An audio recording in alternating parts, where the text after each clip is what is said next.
When my daughter turned 14, she wanted to do summer jobs like her friends, so instead of letting her do normal babysitting jobs, which teenagers do, her uncles came up with the idea of letting her work in their respective companies as an intern to see where her interest lies. It will also help her in her college applications. So from the age of 14 to 18, when my daughter was not paying for it all in her life, she got the job of an intern in her uncle and aunt's office while getting paid at least minimum wage, if not more than that, or rather much more than that. My ex-father-in-law understood that this could spoil my daughter, so he came up with the idea of charging her rent and a part of a utility bill to make her ready for the real world. At the same time, I was not ready to take money from my little girl after everything happening in her home life. Still, they convinced me that I could take this money and invest it under her name and give it to her when I felt right, which sounded like a great idea to me. So we charged my daughter rent of $100 and 1/4 of the utility bill, which she agreed without any fuss. Now when I discussed this with my wife, we said we could do the same for our other kids, but she blew up at me, saying I could do whatever I wanted for my daughter. Still, she will not let me charge rent to her kids while they live with their parents, no matter their age. I tried to explain, but she shut me down. Well, as you might have guessed, it worked in my daughter's favor. All those internships helped her understand that she is good with numbers and would like to go into the finance industry. She also got a good scholarship, and I believe her resume played a part in her excellent grades. She completed her undergrad free via scholarship,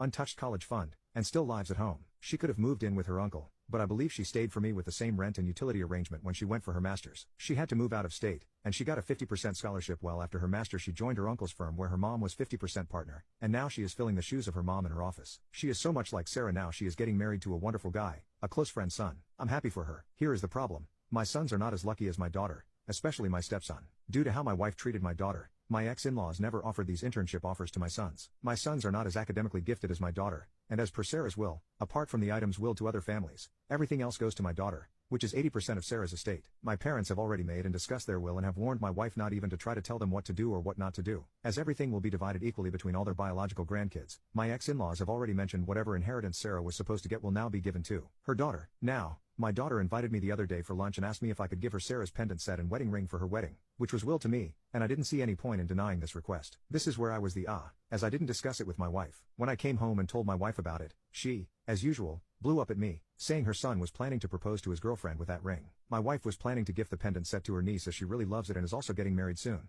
I told her it is creepy as both the items belong to Sarah, and my daughter has an emotional attachment with these pieces, and I know the reason why Sarah gave it to me. She also knows that I've already told her about it. Well, it was a yelling match, and all of my sons came out of their rooms to see what was happening. They ganged up on me, saying that I always favor my daughter over them and that she should share her success with them rather than take something from them. It's like kicking someone when they are already down, and unless she apologizes for even asking this, they are not attending her wedding, and I should also support them. Now, this is where I'm again because I lost my cool on their foolish request and told them I'm not punishing my daughter for getting better opportunities in life, and if their mother was not a beach to her, they might not have missed on those opportunities. Now, am I the a-hole for giving a reality check to my wife and sons?